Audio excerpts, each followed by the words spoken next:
आपल्याला तर माहितीच आहे की वॉरन बफेट लहानपणी फार गरीब होते. एवढंच काय तर ते पेपर विकून रोजच्या गरजा भागवायचे.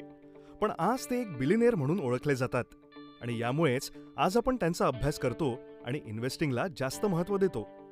वॉरन बफेट सारखाच अजून एक मुलगा होता ज्याने लहानपणी पेपर विकून आपल्या गरजा पूर्ण केल्या आणि तो आज एक यशस्वी व्यक्ती म्हणून ओळखला जातो आणि त्याचं नाव आहे विलियम ओ नील.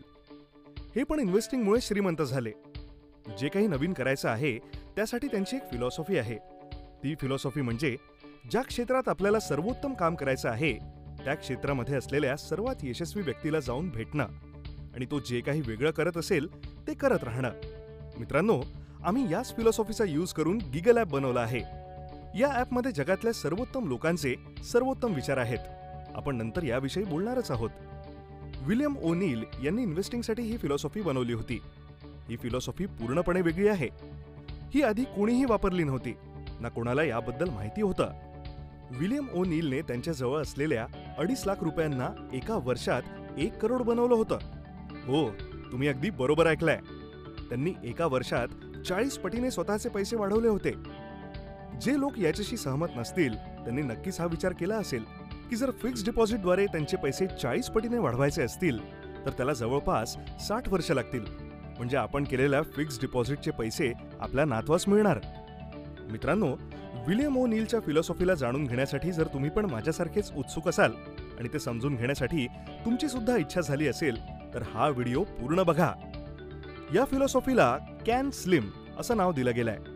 हे एक ॲक्रोनिम आहे. सी म्हणजे करंट क्वार्टरली अर्निंग्स. हा पॉइंट आपल्याला सांगतो की कंपनीच्या क्वार्टरली अर्निंग्स पाठीमागच्या वर्षापेक्षा 25% वाढलेली असावी. कंपनी आपली क्वार्टरली अर्निंग्स प्रत्येक 3 महिन्यांनी पब्लिश करते, जी की आपण screener.in या वेबसाईटवर पाहू शकतो. चला तर मग screener.in वर जाऊन आपण एशियन पेंट्स लिमिटेड सर्च करून थोडंसं खाली आल्यानंतर तिथे आपण क्वार्टरली रिझल्ट्स पाहू शकतो. त्यामध्ये आपण EPS पाहिला, म्हणजे एका शेअर होल्डरने डिसेंबर 2021 मध्ये किती अर्न केलं आहे, तर ती किंमत आहे 10.59 रुपीज. जर आपण याची तुलना डिसेंबर 2020 मधील क्वार्टरशी केली तर आपण पाहू शकतो की तेव्हा अर्निंग पर शेअर 12.91 रुपीज होती. म्हणजेच हा नंबर वाढला नसून उलट कमी झालाय. म्हणून विलियम ओ नील यांच्या निकषानुसार या कंपनीमध्ये आपण गुंतवणूक करू शकत नाही, कारण ही गोष्ट त्यांच्या पहिल्या निकषात बसत नाही. पुढे आहे ए, म्हणजेच अॅन्युअल इन्क्रीज इन अर्निंग्स. या पॉइंटनुसार मोस्ट ऑफ कंपनीज पहिल्या 1 किंवा 2 क्वार्टरमध्ये चांगला परफॉर्मन्स देतात, पण त्यामध्ये गुंतवणूक करायची असेल तर त्या कंपनीची वर्षाची अर्निंग 25% वाढलेली असावी. चला तर आता आपण ॲस्ट्रल लिमिटेड या कंपनीचे मार्च 2020 मधील इयरली प्रॉफिट आणि लॉस स्टेटमेंट पाहू. यात कंपनीचा EPS म्हणजेच अर्निंग पर शेअर 12.34 होता आणि मार्च 2021 मध्ये 20.13 आहे. म्हणजेच हा नंबर वाढलेला आहे. जर या कंपनीची CAGR कॅल्क्युलेटर वेबसाईटवरून ग्रोथ कॅल्क्युलेट केली तर ती जवळपास 63.13%, म्हणजेच 25% कितीतरी जास्त आहे. यासोबतच विलियम ओ नील यांच्या फिलॉसॉफीनुसार कंपनीचा ROE 17% जास्त असला पाहिजे आणि जर तसं असेल तरच ती कंपनी एक स्थिर कंपनी मानली जाते. जर आपण ॲस्ट्रल कंपनीचा ROE पाहिला तर तो जवळपास 23.6%, म्हणजेच 17%पेक्षा बराच जास्त आहे. विलियम ओ नील यांच्या फिलॉसॉफीनुसार ॲस्ट्रल कंपनी दुसऱ्या पॉइंटमध्ये सिलेक्ट होईल, पण कॅन स्लिम मध्ये तर एकूण 7 पॉइंटचा विचार करणं गरजेचं आहे. यामुळे आता आपण तिसरा निकष N म्हणजेच न्यू पाहू. विलियम ओ नीलनुसार एखाद्या कंपनीची शेअर प्राइस तेव्हा वाढते जेव्हा कंपनीमध्ये काही नवीन घडणार असेल किंवा कंपनी एखादा नवीन प्रॉडक्ट मार्केटमध्ये आणणार असेल. उदाहरण द्यायचं झालं तर जिओ मार्केटमध्ये आल्यावर जे घडलं अगदी तसंच, किंवा मॅनेजमेंटमध्ये काही फेरबदल होणार असतील तर याचा इम्पॅक्ट कंपनीच्या शेअरवर होतो. ॲपल कंपनीने स्टीव्ह जॉबला कामावरून काढल्यानंतर जेव्हा परत त्यांना पुन्हा कंपनीत बोलावलं तेव्हा त्यांच्या कंपनीची शेअर प्राइस वाढली होती.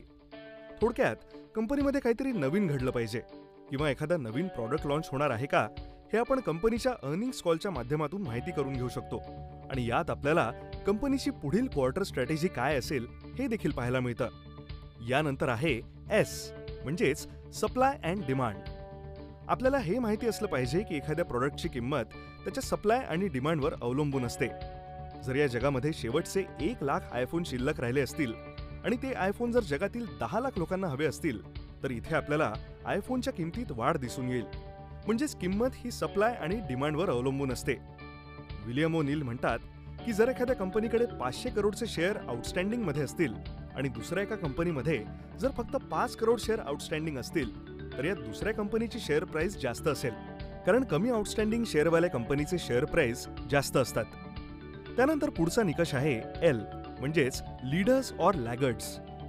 आपण एखाद्या लहान मुलाची गुणवत्ता त्याच्या इतर वर्ग मित्रासोबत तुलना करून करतो, जसं की तो वर्गात पहिला आहे किंवा 56वा आहे.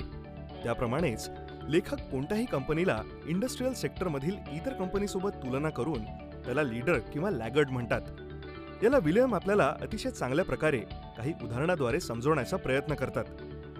1979 ते 1980 मध्ये कम्प्युटर कंपनीजचे शेअर प्राइस वाढत होते. याच काळात काही कंपनीचे शेअर प्राइस 7 ते 8 पटीने वाढले. पण तेव्हा आधी IBM कंपनीचे शेअर प्राइस वाढत नव्हते. पण 1981 ते 83 मध्ये जेव्हा बुल मार्केट आलं तेव्हा लोकांना कम्प्युटरमध्ये त्यांचं फ्युचर दिसू लागलं आणि यामुळेच IBMची शेअर प्राइस आपल्याला वाढलेली दिसून येते. 1979 ते 1980 मध्ये IBM कंपनी चांगल्या कंपन्यांमध्ये गणली जात नव्हती आणि नंतर 1981 ते 83 मध्ये IBMला चांगल्या कंपन्यांमध्ये गणलं जाऊ लागलं. लीडर म्हणजे अशी कंपनी जी केवळ नावाजलेली आहे किंवा ती एक मोठी कंपनी आहे, पण खरं तर असं नाहीये. मार्केट कॅपिटलायझेशनच्या व्याख्येनुसार लीडर म्हणजे त्या कंपनीचे earnings growth, return on equity सगळ्यात जास्त असते आणि यासोबतच त्यांचे प्रॉडक्ट्स देखील ग्राहकांना फार आवडतात. यानंतरचा निकष आहे आय, म्हणजेच इन्स्टिट्यूशनल स्पॉन्सरशिप. आपण आज पाहतो की एखाद्या शेअरची प्राइस तेव्हाच वाढते जेव्हा त्याची डिमांड वाढते. यामागे जर कोणती सगळ्यात मोठी गोष्ट कारणीभूत असेल तर ती म्हणजे इन्स्टिट्यूशनल इन्व्हेस्टर्स, म्हणजे कोणी म्युच्युअल फंड, हेज फंड किंवा इन्शुरन्स कंपनी त्या कंपनीचे शेअर्स विकत घेते आहे की नाही आणि या गोष्टींचा त्यांच्या शेअर प्राइसवर परिणाम दिसून येतो. आपल्याला हे तर पाहायचं आहे की इन्स्टिट्यूशनल इन्व्हेस्टर्स किती जास्त प्रमाणात त्या कंपनीचे शेअर्स विकत घेत आहेत, पण त्यासोबतच वेळेनुसार शेअर्स विकत घेण्याची त्यांची टक्केवारी वाढते आहे की नाही हे सुद्धा पाहायचं असतं. चला तर आपण स्क्रीनर या वेबसाईटवर जाऊन रिलायन्स कंपनीचे शेअर होल्डिंग पॅटर्न पाहू. यामध्ये आपल्याला 4 गोष्टी दिसतात.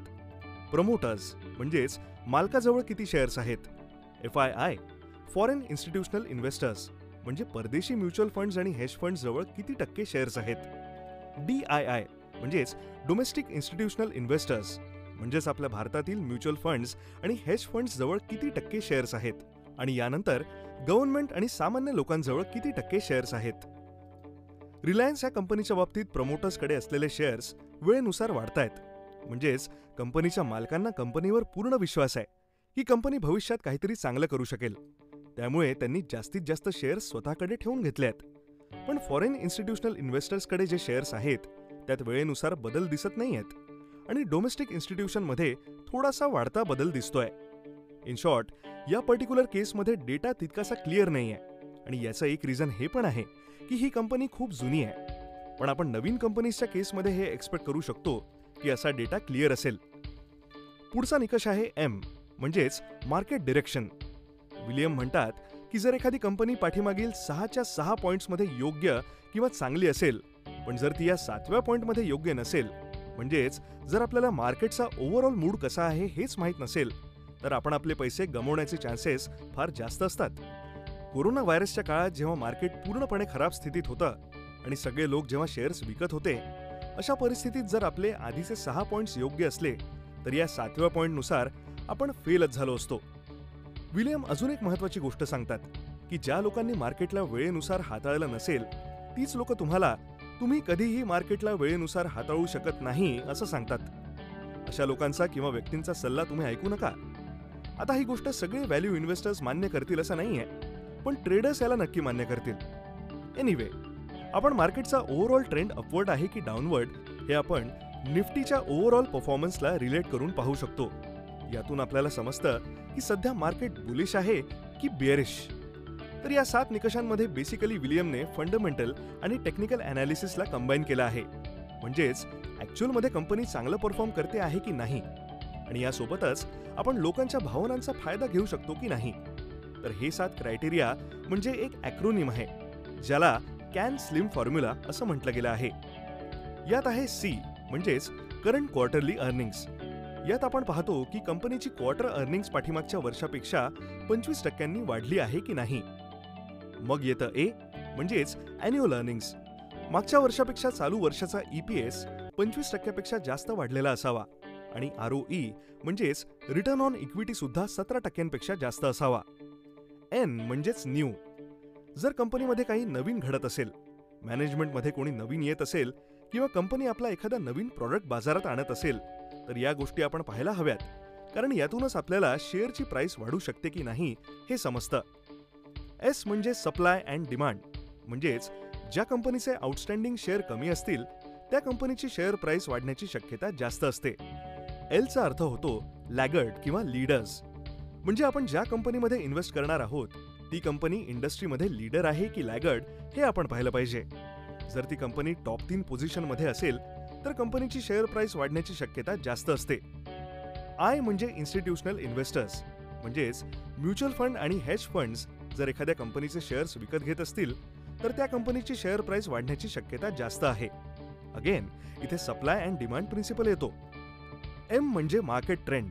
म्हणजेच जर ओव्हरऑल लोक डिप्रेस्ड असतील आणि जर सगळे शेअर्स विकत असतील तर शेअरची प्राइस कमीच होणार, भलेही ती कंपनी कितीही चांगलं परफॉर्म करत असली तरीही.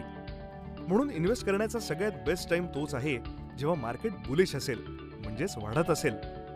आता माझ्या मते जी लोक लॉंग टर्म इन्व्हेस्टर्स नाही आहेत त्यांच्यासाठी ही स्ट्रॅटेजी जास्त उपयोगी आहे, कारण लॉंग टर्म इन्व्हेस्टर्स तेव्हा शेअर्स विकत घेतात जेव्हा मार्केट बेअरिश होत असेल, म्हणजेच खाली पडत असेल, कारण तेव्हा चांगल्या कंपनीजचे शेअर्स पण कमी किमतीत मिळतात.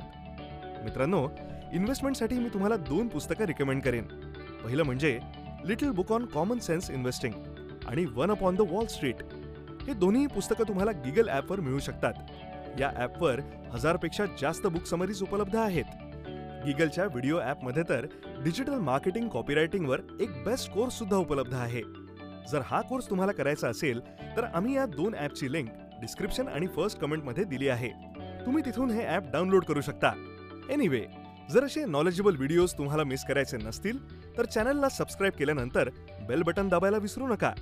आणि तुम्ही कमेंट करून आम्हाला हे देखील सांगू शकता की तुम्हाला पुढचा व्हिडिओ कोणत्या टॉपिकवर हवा आहे. लवकरच पुन्हा भेटू. जय हिंद, जय महाराष्ट्र.